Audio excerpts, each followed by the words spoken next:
savo viežą turi turėti įsakoti ir žmogus.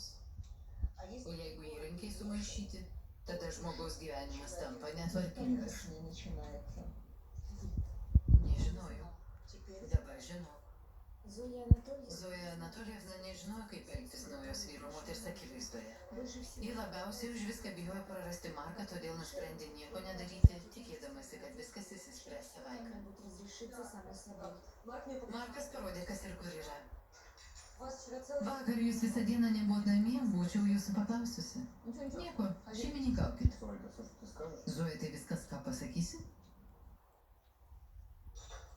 O ką norėjai išgirsti? Skandalus, riksmus? Man reikia trenkti durimis ir išeiti? Tugi žinai, aš šito nemoku.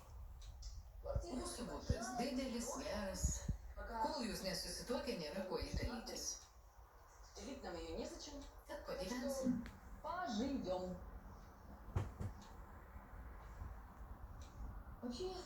Aš tavo pasirinkimą priimu. Lena man netgi patinka. Ačiū. Kaip kava? Nuostabiai išvirėt. O štai kotletai prašausi. Markas tai nemėgsta. Aš jūs paskui pamokysiu, kaip reikia. Viskas, aš į darbą. Tave pavežti? Nepasiėmiau laisvadienį. Nusprendžiau pasivaikščioti po parduotuvę.